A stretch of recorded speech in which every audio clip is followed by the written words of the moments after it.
जय हिंद एवरीवन। आज तो 17 अप्रैल हो गया और 22 अप्रैल से अग्निवीर का पेपर चालू हो जाएगा। जैसे जैसे पेपर का डेट नज़दीक आ रहा होगा वैसे वैसे आप लोग का टेंशन बढ़ रहा होगा। कुछ लोग सोच रहे होंगे यार मेरा तो पेपर निकल ही नहीं पाएगा, लेकिन उन्हीं लोगों का पेपर निकलेगा, ठीक है ना। शुरुआत में टेंशन होता है, जब हम लोग पेपर दिए थे तो हम लोग भी यही सोच रहे थे, लेकिन हम लोग का भी पेपर निकल गया।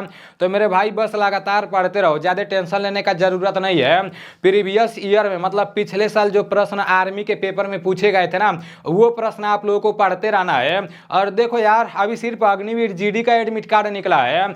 जो लड़कियां लोग हैं WMP, अभी उन लोगों का एडमिट कार्ड नहीं निकला है, क्योंकि उन लोगों का पेपर 30 तारीख को होगा। और क्लर्क का भी अभी एडमिट कार्ड नहीं निकला है, ना ही टेक्निकल का एडमिट कार्ड निकला है। तो वो लोग काफ़ी ज़्यादा परेशान है। बार बार वो लोग कमेंट कर रहे हैं कि मेरा एडमिट कार्ड कैसे निकलेगा, मैं किस तरह से अपना एडमिट कार्ड निकालूं। तो अभी उन लोगों का एडमिट कार्ड नहीं निकला है, ठीक है ना। सिर्फ अग्निवीर जीडी का एडमिट कार्ड निकला है। तो आप लोगों को उसको लेकर परेशान होने का ज़रूरत नहीं है। और देखो, चाहे आप अग्निवीर जीडी का तैयारी कर रहे हो, चाहे अग्निवीर ट्रेडमैन का तैयारी कर रहे हो, चाहे Agniveer WMP women military police का तैयारी कर रहे हो, चाहे टेक्निकल का तैयारी कर रहे हो, चाहे क्लर्क का तैयारी कर रहे हो, मतलब किसी भी ट्रेड का तैयारी कर रहे हो, उसमें जीके के प्रश्न जरूर पूछे जाएंगे, ठीक है ना। तो आज के इस वीडियो में टोटल 30 को जीके का प्रश्न लेकर मैं आया हूं। और जिस लेवल के प्रश्न अग्निवीर के पेपर में पूछे जाएंगे उसी लेवल का प्रश्न लेकर आया हूं। ये आप लोगों का रिवीजन क्लास है, ठीक है ना। सुबह में आप लोगों का प्रैक्टिस क्लास चलता है और प्रैक्टिस सेट चलता है, और ये आप लोगों का रिवीजन क्लास है। पेपर देने जाने से पहले आप लोगों को जितना भी साल भर से पढ़ रहे थे उसका रिवीजन कर ही लेना है। इस पर आप लोग ध्यान देना, ठीक है ना।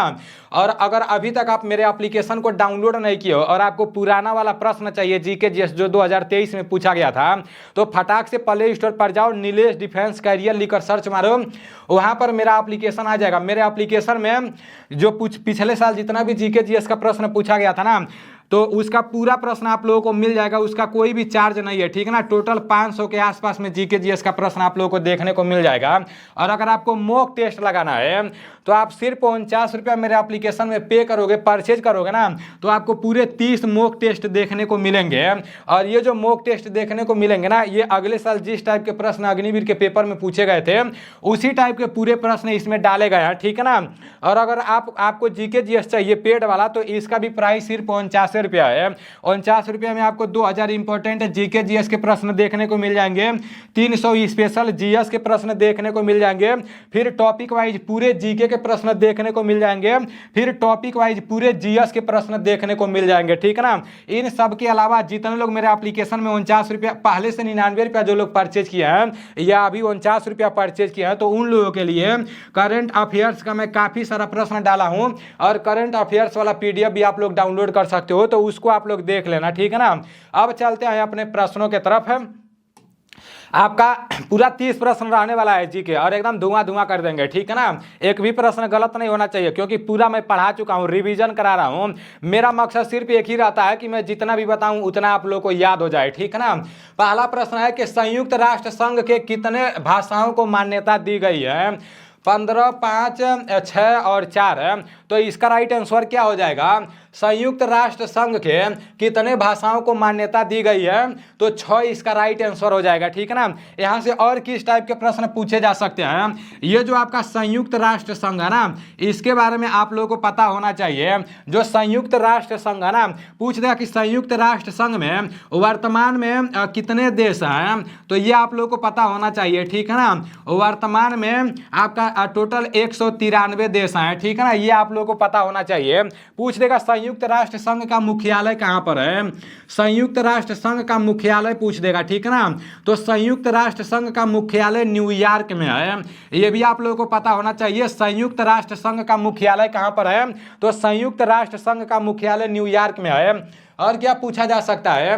पूछा जा सकता है कि संयुक्त राष्ट्र संघ का स्थापना कब हुआ? संयुक्त राष्ट्र संघ का स्थापना कब हुआ? तो संयुक्त राष्ट्र संघ का स्थापना 24 अक्टूबर 1945 को हुआ, ठीक है ना। संयुक्त राष्ट्र संघ का स्थापना 24 अक्टूबर 1945 को हुआ। तो इसके बारे में आप लोगों को पता होना चाहिए, ठीक है ना। संयुक्त राष्ट्र संघ के कितने भाषाओं को मान्यता दी गई है? तो 6 भाषाओं को।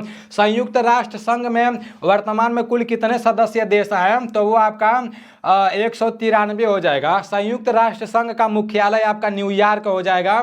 और यहाँ पर स्थापना दिया है, संयुक्त राष्ट्र संघ का स्थापना 24 अक्टूबर 1945 को हुआ। ठीक है ना, तो इतना आपके दिमाग में एकदम रटा हुआ होना चाहिए।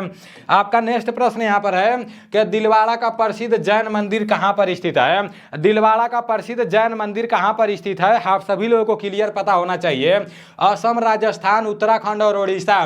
तो इसका राइट आंसर आपका राजस्थान हो जाएगा। ठीक है ना, दिलवाड़ा का प्रसिद्ध जैन मंदिर कहाँ पर स्थित है, तो दिलवाड़ा का प्रसिद्ध जैन मंदिर आपका राजस्थान में स्थित है। दिलवाड़ा का प्रसिद्ध जैन मंदिर कहाँ पर स्थित है, तो दिलवाड़ा का प्रसिद्ध जैन मंदिर आपका राजस्थान में स्थित है। ठीक है ना, पूछ देगा कि कामाख्या देवी मंदिर कहाँ पर स्थित है, आप सभी लोगों को पता होना चाहिए। ठीक है ना, कामाख्या देवी मंदिर कहाँ पर स्थित है, तो कामाख्या देवी मंदिर कहाँ पर स्थित है, आपका जो कामाख्या देवी मंदिर है ना वो आपका असम में स्थित है। कामाख्या देवी मंदिर असम में स्थित है और दिलवाड़ा का प्रसिद्ध जैन मंदिर राजस्थान में स्थित है। ठीक है ना, दिलवाड़ा का प्रसिद्ध जैन मंदिर राजस्थान में स्थित है, आप सभी लोगों को क्लियर पता होना चाहिए। ठीक है ना, नेक्स्ट प्रश्न की तरफ चलते हैं।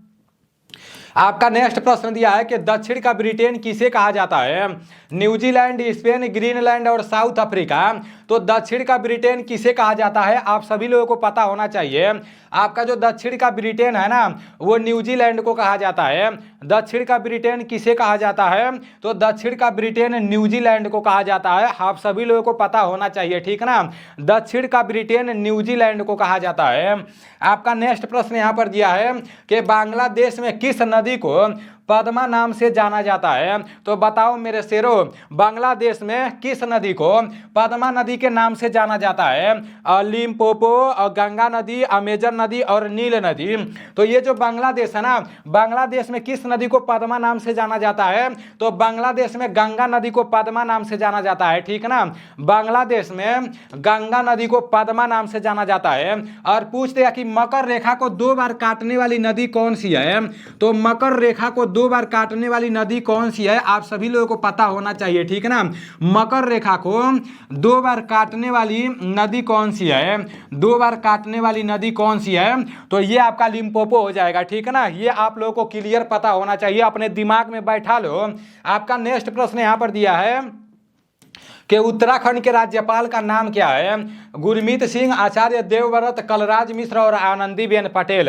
तो इसका राइट आंसर क्या हो जाएगा, उत्तराखंड के राज्यपाल का नाम क्या है, तो जो उत्तराखंड के राज्यपाल है ना वो लेफ्टिनेंट जनरल गुरमीत सिंह है। यहाँ पर गुरमीत सिंह लिखा गया है लेकिन उत्तराखंड के जो राज्यपाल है ना वो आर्मी से है, लेफ्टिनेंट जनरल गुरमीत सिंह है। तो आप लोगों को पता होना चाहिए। ठीक है ना, उत्तराखंड के राज्यपाल कौन है, गुरमीत सिंह है। राजस्थान के जो राज्यपाल है ना, राजस्थान के राज्यपाल कौन है, आप सभी लोगों को पता होना चाहिए।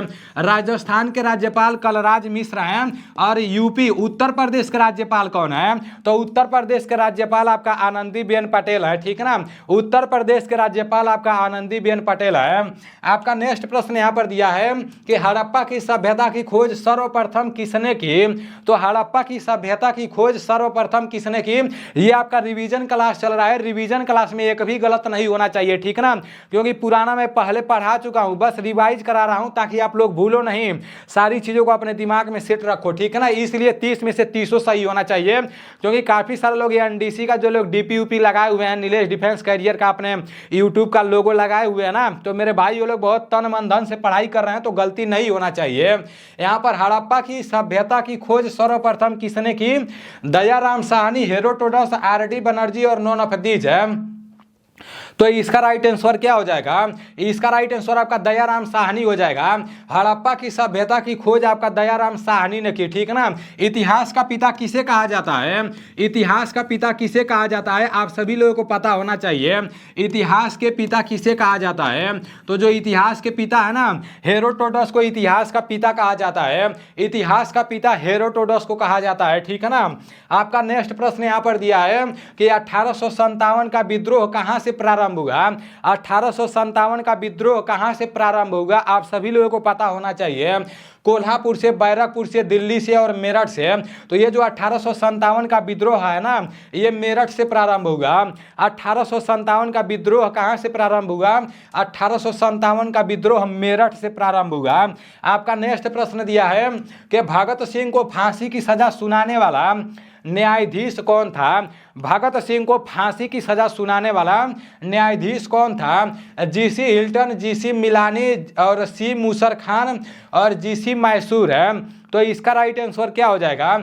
इसका राइट आंसर जीसी हिल्टन हो जाएगा। ठीक है ना। मैं आप लोगों को एक बार और बताया था कि भगत सिंह को फांसी की सजा सुनाने वाला न्यायाधीश कौन था? भगत सिंह को फांसी की सजा सुनाने वाला न्यायाधीश जीसी हिल्टन था। ठीक है ना। इंकलाब जिंदाबाद का नारा किसका है? तो इंकलाब जिंदाबाद का नारा आपका भगत सिंह जी का है। ठीक है ना। आपका नेक्स्ट प्रश्न यहां पर दिया है कि भारतीय संविधान सभा की प्रथम बैठक कब हुई? 9 दिसंबर 1946, 29 अगस्त 1947, 26 जनवरी 1950 और 26 नवंबर 1949 है। तो इसका राइट आंसर क्या हो जाएगा? भारतीय संविधान सभा की प्रथम जो बैठक है ना वो 9 दिसंबर 1946 को हुई। भारतीय संविधान सभा की प्रथम बैठक कब हुई? तो भारतीय संविधान सभा की प्रथम बैठक 9 दिसंबर 1946 को हुई। ठीक है ना। नेक्स्ट प्रश्न की तरफ चलते हैं। काफी सारे लोग बोल रहे हैं कि नीलेश भाई आप मैराथन क्लास लेकर आओ, आप मैराथन क्लास लेकर आओ। तो मेरे भाई मैराथन क्लास में सोच रहा हूँ, मतलब काफ़ी लंबा वीडियो ऐसे जो लाइट मारता ना ज़्यादा देरी तक मैं यहाँ पर रहता हूँ तो पूरा आँख पर लाइट लगता है। मतलब रात को सोता हूँ तभी भी दिक्कत होता है, सुबह में मतलब जगता हूँ तभी भी दिक्कत होता है। ज़्यादा टाइम तक इस लाइट से नहीं रह सकते हैं, अभी उसका व्यवस्था बना रहे हैं। और एक बात और है, मैराथन लाइव जब आ जाते तब बढ़िया रहता। वाईफाई का सिस्टम तो लग गया है लेकिन अभी हमारे पास कंप्यूटर नहीं है ना, तो वो सब मतलब थोड़ा सा टाइम लगेगा मेरे भाई। मैराथन कल मेरा मैथ का प्रश्न आएगा, मेरा मैथ का 15 प्रश्न में लिया हूँ। ठीक है ना। तो उसको आप लोग जरूर करना। मैथ का क्लास कल मेरा आएगा आपका 12 बजे, मतलब 12 बजे दिन में। ठीक है ना। याद रखना 12 बजे दिन में, एकदम करेक्ट 12 बजे दिन में मेरा मैथ का मतलब जैसे क्लास आएगा। ठीक है ना। जिसमें टोटल 15 प्रश्न रहेंगे। मतलब जितना भी प्रश्न है उतना मैं आप लोग को अच्छे से समझा दूंगा। ठीक है ना।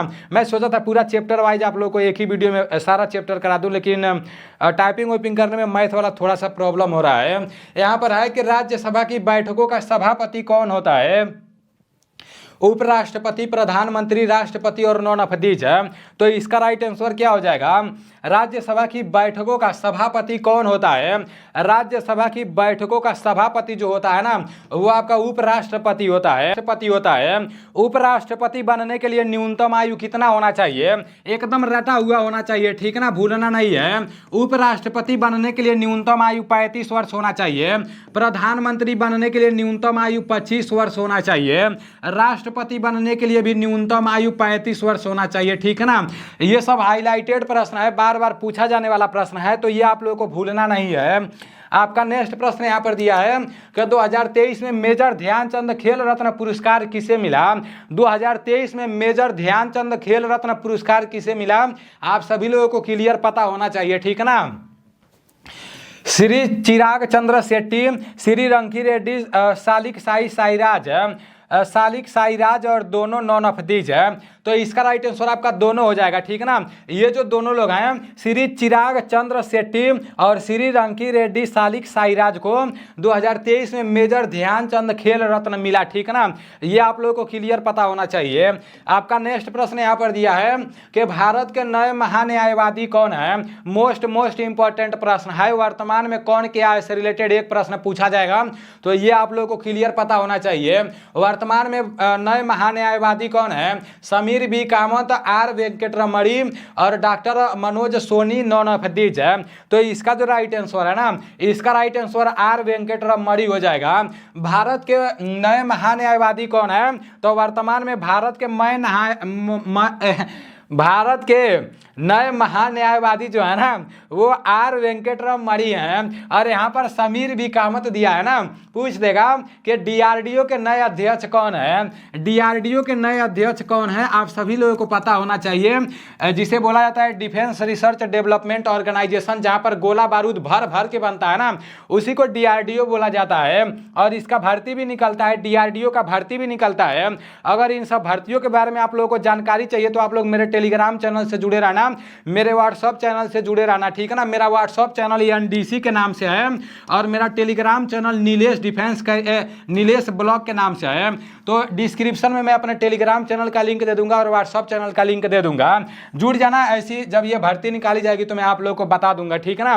भारत के नए महान्यायवादी कौन है? तो आर वेंकटरमणि हैं और डीआरडीओ के नए अध्यक्ष समीर वी कामत है, ठीक है ना। नेक्स्ट प्रश्न की तरफ चलते हैं। आपका नेक्स्ट प्रश्न यहाँ पर दिया है कि आईसीसी क्रिकेट विश्व कप 2023 का उप विजेता टीम है, मोस्ट इंपॉर्टेंट है, ठीक है ना। आप सभी लोगों को पता होना चाहिए आईसीसी क्रिकेट विश्व कप 2023 का उप विजेता टीम कौन है? भारत, ऑस्ट्रेलिया, श्रीलंका और पाकिस्तान है। तो इसका राइट आंसर आपका भारत हो जाएगा, ठीक है ना। पूछ देगा कि आईसीसी क्रिकेट विश्व कप 2023 का विजेता टीम कौन है, तो वो आपका ऑस्ट्रेलिया हो जाएगा, ठीक है ना। जब विजेता टीम पूछ देगा ना तो वो आपका क्या हो जाएगा? विजेता टीम क्या हो जाएगा? विजेता टीम आपका ऑस्ट्रेलिया हो जाएगा और उप विजेता टीम आपका भारत हो जाएगा, ठीक है ना। आप सभी लोगों को पता होना चाहिए। आपका नेक्स्ट प्रश्न यहाँ पर दिया है कि पारुल चौधरी का संबंध किससे है? पारुल चौधरी का संबंध किससे है? आप सभी लोगों को पता होना चाहिए। फुटबॉल, कबड्डी, दौड़ और भाला फेंक, तो इनका संबंध दौड़ से है। अगर दौड़ नहीं देगा, एथलेटिक्स दे देगा ना, तो वो आप लोगों को मतलब ट्रिक लगाना है, क्योंकि ये एक एथलीट है, ठीक है ना, दौड़ने वाली है, रनर है। पारुल चौधरी का संबंध दौड़ से है। आपका नेक्स्ट प्रश्न यहाँ पर है कि चंद्रयान 3 के रोवर का क्या नाम है? मैं लिख दे रहा हूं, अगर नहीं आएगा ना तो फिर हमसे बोल देना, ठीक है ना। मैं यहाँ पर 100% लिख रहा हूं, ये आपके पेपर में जरूर आएगा, तो जरूर आएगा। आपके जवान पर ये रटा हुआ होना चाहिए कि चंद्रयान 3 के रोवर का क्या नाम है। ये एकदम आप लोगों को पता होना चाहिए। प्रज्ञान, विक्रम दोनों और नौनफदीज है। तो चंद्रयान 3 के रोवर का नाम आपका प्रज्ञान है। चंद्रयान 3 के रोवर का नाम आपका प्रज्ञान है। पूछ देगा कि चंद्रयान 3 के लैंडर का क्या नाम है, तो चंद्रयान 3 के लैंडर का क्या नाम है, तो वो आपका विक्रम है। दोनों आप लोगों को पता होना चाहिए, दोनों में से कोई भी आपके पेपर में पूछ सकता है, ठीक है ना। आपका नेक्स्ट प्रश्न यहां पर दिया है कि जनसंख्या की दृष्टि से सबसे बड़ा केंद्र शासित प्रदेश कौन सा है? लक्षद्वीप, दिल्ली, दमन एवं दीप और अंडमान निकोबार।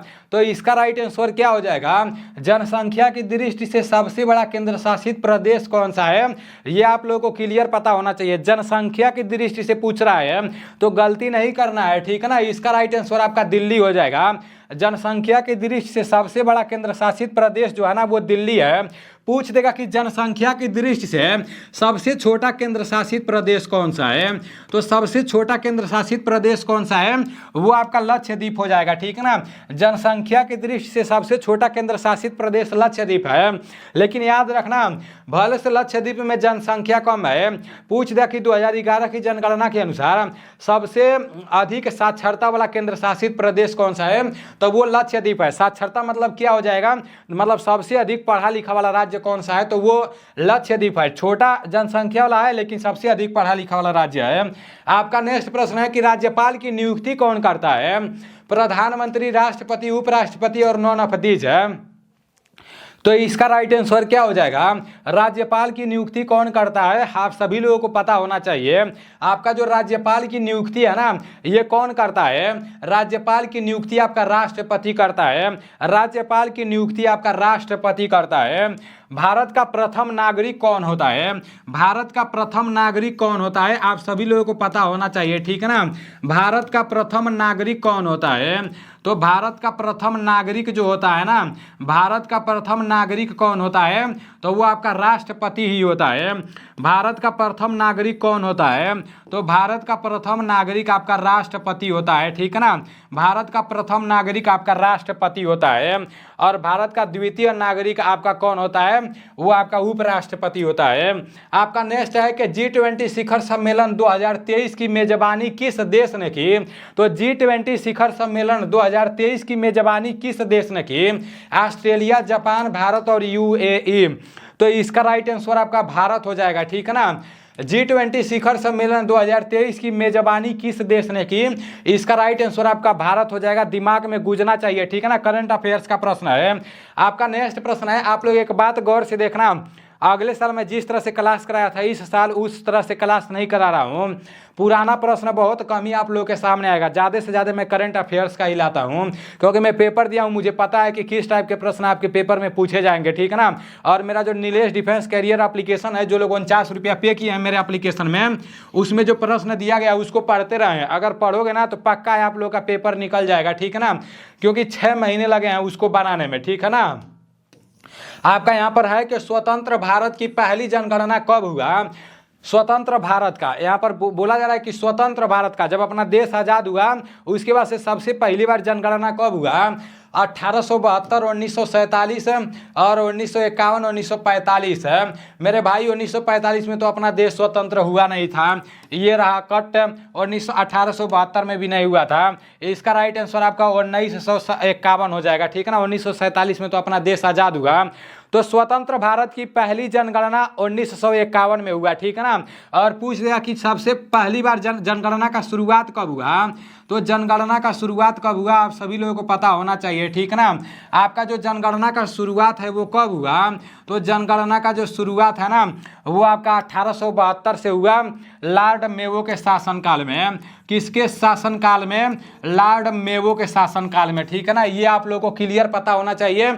आपको फौजी बनना है ना तो मेरे भाई पढ़ना भी पड़ेगा, दौड़ना भी पड़ेगा, ये चाहिए, जिगर चाहिए फौजी बनने के लिए, ठीक है ना। और बाकी भर्ती में तो सिर्फ दिमाग चाहिए, लेकिन इसमें जिगर भी चाहिए साथ साथ। आपका यहाँ पर दिया है कि आईसीसी पुरुष क्रिकेट वर्ल्ड कप 2023 का खिताब किसने जीता।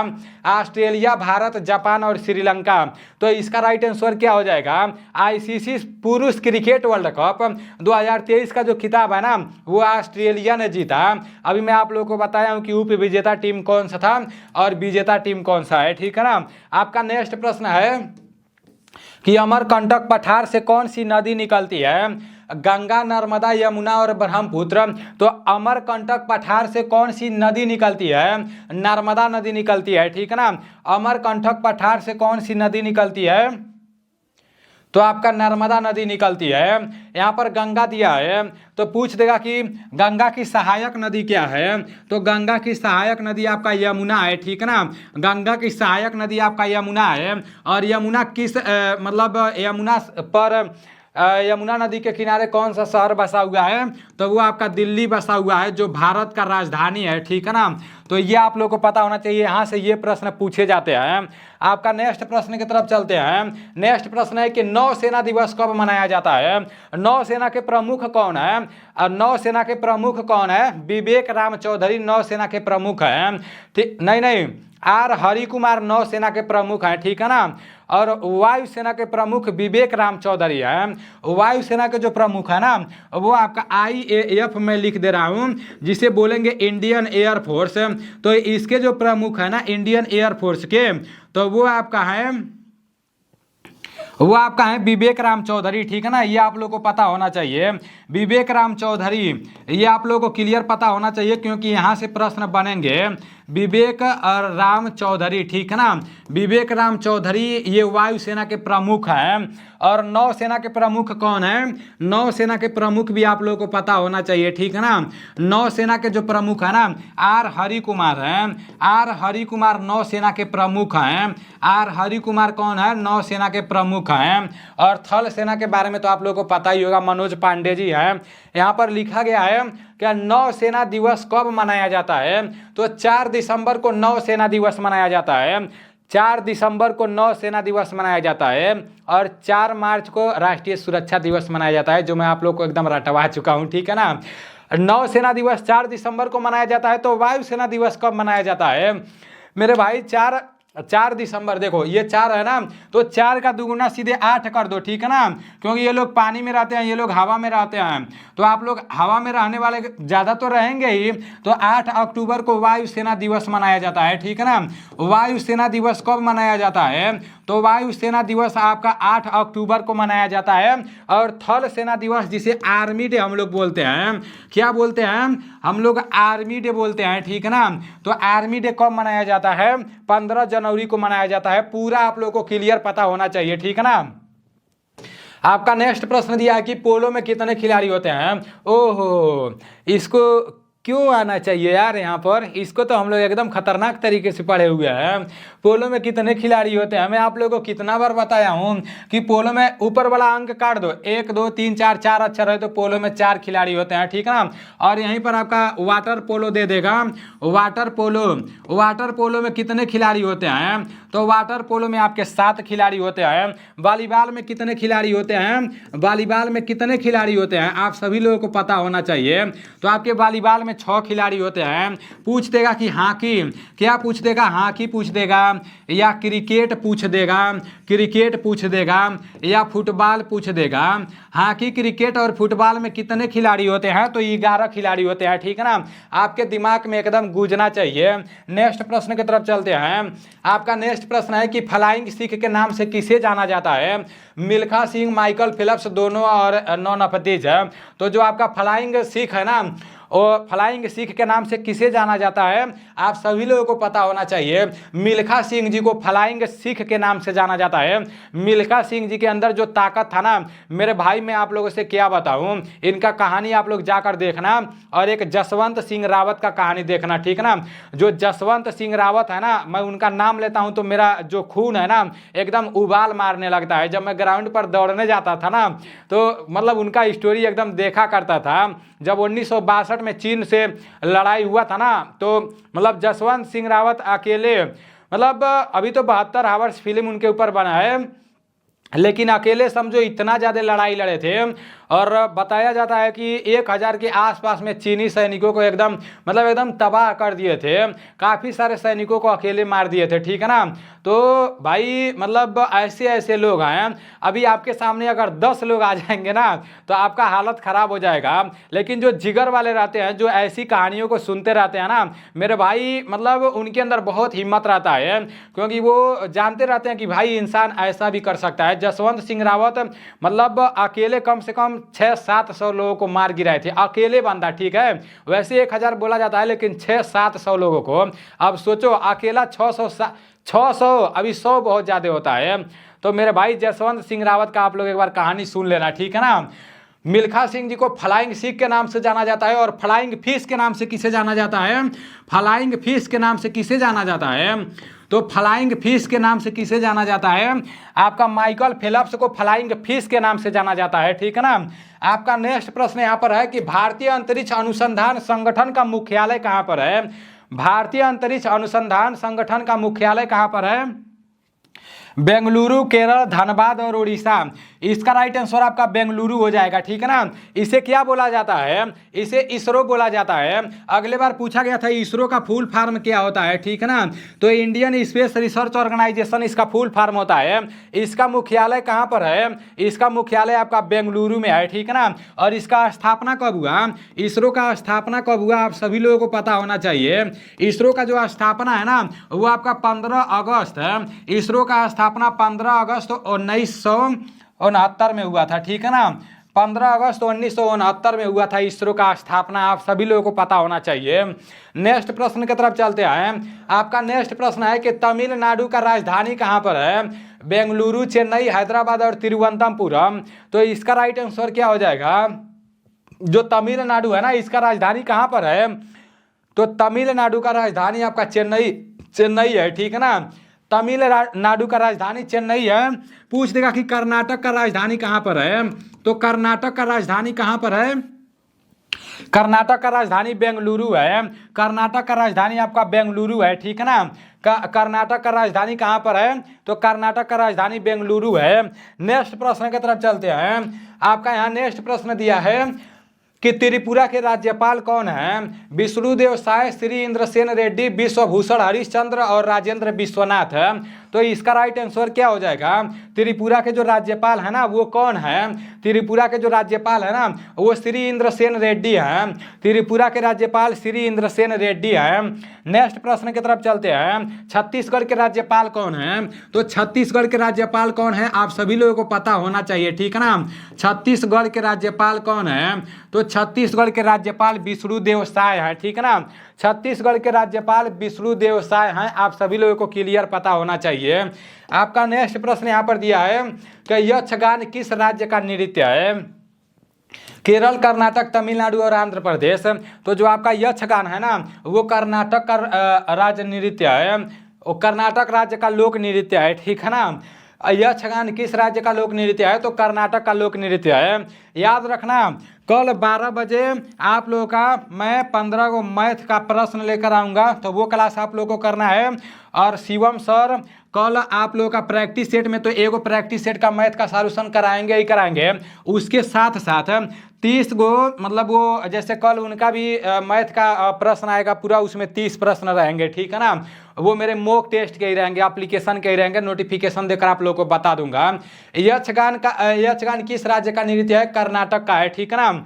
अब भरतनाट्यम आपका भरतनाट्यम कहाँ का हो जाएगा? तो ये भी आप लोगों को पता होना चाहिए, ठीक है ना। आपका भरतनाट्यम तमिलनाडु का हो जाएगा। कुचिपुड़ी कहाँ का हो जाएगा? तो कुचिपुड़ी कहाँ का हो जाएगा? आप सभी लोगों को पता होना चाहिए। कुचिपुड़ी कहाँ का हो जाएगा? तो कुचिपुड़ी आंध्र प्रदेश का हो जाएगा। और केरल का आपका क्या हो जाएगा? केरल का आपका कथकली हो जाएगा, ठीक है ना। कथकली आपका केरल का हो जाएगा। तो ये आप लोगों को पता होना चाहिए। देखो यार, आरपीएफ की भर्ती निकली है, उसमें जीके का प्रश्न पता है कितना पूछेगा? जीके का प्रश्न 50 गो पूछेगा, ठीक है ना। और पता है 25 गो आपका मैथ का प्रश्न पूछेगा और 25 गो आपका रीजनिंग का प्रश्न पूछेगा। तो आप लोग आरपीएफ में भी फार्म भरना, ठीक है ना, क्योंकि 5 साल बाद ये भर्ती आई है, उसका ऑनलाइन चालू हो गया है, ठीक है ना। ये भर्ती भी 10 पास से होती है और मतलब बहुत अच्छा भर्ती होता है। आरपीएफ में हाइट भी 165 सेंटीमीटर लगता है। तो इसमें 50 गो जीके का प्रश्न पूछेगा, ठीक है ना। तो हो सके तो इसमें फार्म जरूर भरना, और हो सकता है आरपीएफ के लिए भी मैं प्रश्न भी लेकर आऊँ, ठीक है ना। देख रहा हूँ, पहले अग्निवीर का देख लूँ, उसके बाद से यहाँ पर आपका है कि 1857 की क्रांति की शुरुआत कब हुई थी? 5 मई 1857, 10 मई 1857, 12 मई 1857, 13 मई 1857। तो इसका राइट आंसर 10 मई 1857 हो जाएगा, ठीक है ना। आपका नेक्स्ट प्रश्न है और लास्ट प्रश्न है आपका। नेक्स्ट प्रश्न है और लास्ट प्रश्न है कि इंडिका पुस्तक के लेखक हैं मेगास्थनीज, बाणभट्ट, विष्णु शर्मा और जयदेव। तो इसका राइट आंसर क्या हो जाएगा? ये जो इंडिका पुस्तक है ना, इसके लेखक मेगास्थनीज हैं। इंडिका पुस्तक के लेखक आपका मेगास्थनीज हैं, ठीक है ना। इंडिका पुस्तक के लेखक आपके मेगास्थनीज हैं। अभी आप लोग के 30 प्रश्न रिवीजन वाले समाप्त हो चुके हैं। कल भी आप लोग को रिवीजन वाला क्लास करना है और तब तक करते रहना है जब तक आप लोग का पेपर समाप्त नहीं हो जाता है। क्योंकि मेरे भाई मतलब कुछ पाने के लिए कुछ खोना नहीं, कुछ करना पड़ता है, ठीक है ना। और दूसरे के बातों में आकर आप लोग अपना मनोबल कभी डाउन नहीं करना। आप वो सब कुछ कर जाओगे जो सोच रहे हो। हाँ, थोड़ा सा टाइम लग सकता है, लेकिन वो सब कुछ कर जाओगे, ठीक है ना। तो चलो ठीक है, मिलते हैं अगले वीडियो में। अगर आप लोगों को लग रहा हो कि नहीं यार मैं तो नहीं कुछ कर पाऊंगा, तो मेरे भाई मेरा नीलेश के फैंस वाला यूट्यूब चैनल सब्सक्राइब कर लेना, मेरा ब्लॉग देखते रहना, और वहाँ से पता लग जाएगा कि हाँ मतलब मैं कैसे कैसे पहले क्या करता था, प्रेजेंट टाइम में क्या करता हूँ, ठीक है ना। तो मिलते हैं अगले वीडियो में।